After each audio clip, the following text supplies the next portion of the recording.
Hi everyone, I'm Brian. This is Above Board. Today we're going to be reviewing the 2 to 5 player strategy game Crimopolis by Sven Obermaier of Cheap Sheep Games.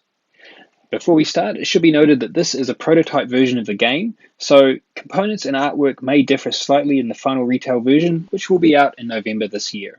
The game was also recently featured in a successful Kickstarter, so check out the Kickstarter page for more details, and the link will be in the description below.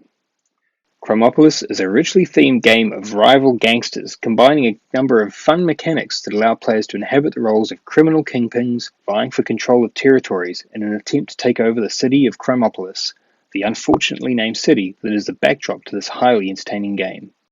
Do you want to dominate the game by taking over territories? Go for it.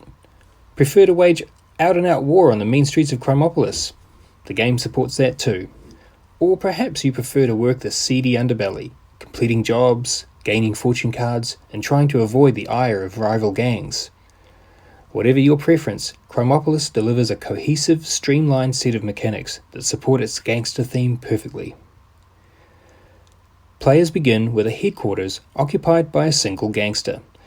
Through movement, exploration, and tile placement, you compete with other players to gradually expand the surrounding city blocks and grow your gang into a force to be reckoned with. Players complete jobs to gain prestige points, which are tracked on the wonderfully detailed score tracker, which doubles as Crimopolis' graveyard, a place where you can rack up enemy casualties and score further points. Additionally, the graveyard doubles as the game's tiebreaker, should that become necessary in the endgame. The game comes in 3 flavors, with each triggering the endgame when a player hits a certain point total. The fast-paced speed game, which plays to 13 points, the standard 21-point game, which takes about 60 to 90 minutes, and a colossal 42-point extended game for those who want to take their criminal empires to the next level. Crimopolis' gameplay may appear complex on the surface, but it is relatively easy to learn. This is because, at its core, the game can be broken down into several smaller elements, such as worker placement, card drafting, and tile placement, each of which is relatively simple, but combined together to create a well-oiled engine of fun strategic choices, enhanced by consequences that can range from beneficial to severe in their application, through the use of newsflash and fortune cards. Newsflash cards are played immediately after a job is completed. These represent the fallout of your handiwork as news spreads of your criminal exploits. Newsflash cards can result in a multitude of positive outcomes, such as gaining control of a territory, or negative outcomes, like being prevented from scoring prestige points for the completed job.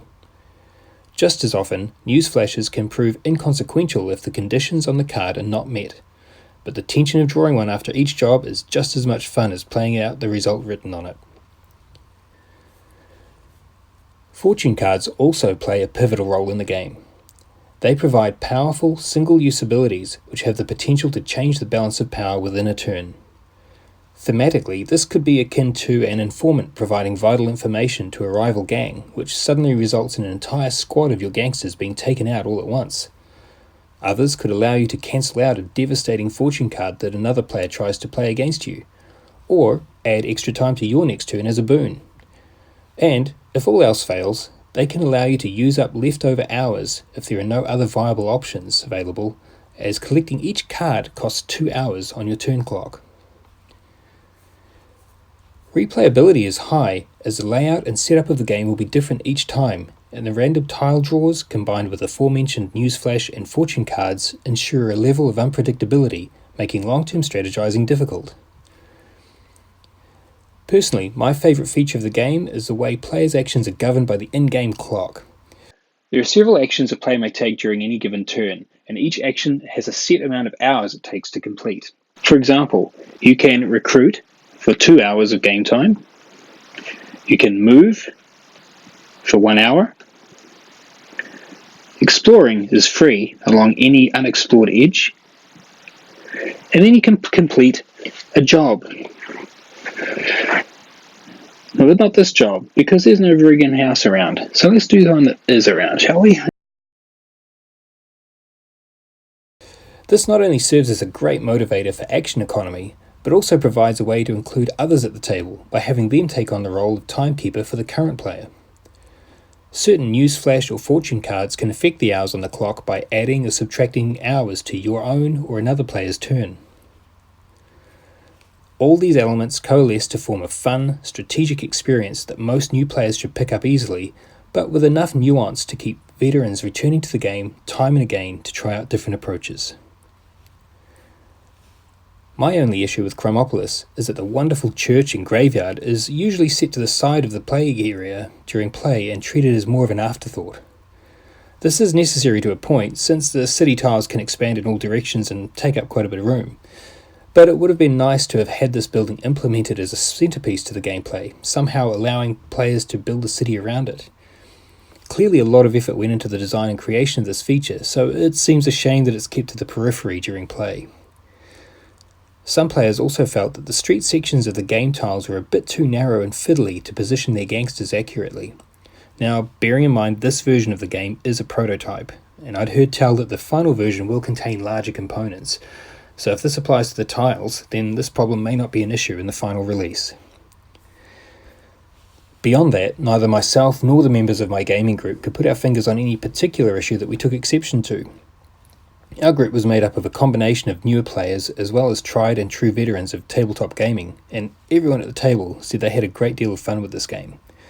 Both new and experienced players alike appeared to be on relatively even footing, any disadvantages being the result of misunderstanding the occasional rule here and there rather than any imbalances in the game itself. Crimopolis' game mechanics serve the theme well, but I can't help but wonder what other genres this concept could be applied to. I could easily see this retooled to suit sci-fi or fantasy-themed games, or any of a host of other genres. I think Sven Obermaier has struck gold with this system, and I'd love to see it taken further with future expansions. While the perfect game doesn't exist, I could find little here to criticize. The game clearly had a focused vision, and it delivers a satisfying play experience for all comers. I personally really enjoyed this game, and even my son, who was 7 at the time he learned, was able to pick up on it after a couple of games. And though the theme may not be for everyone, the gameplay itself is sharp and concise. This will definitely find a permanent home on my shelf when it's released in November this year. So that's it from me. Thank you very much for watching, everyone. I hope you found this video informative. If so, by all means, do all the like and subscribe stuff that us YouTubers seem to crave. If not, that's fine. But if there was something you didn't appreciate about the video, by all means, let me know. I'm always looking for ways to improve the channel and my content. So if there is something you'd like to see done differently, I'd really like to hear from you. So thank you very much, and I'll see you next time. Happy gaming!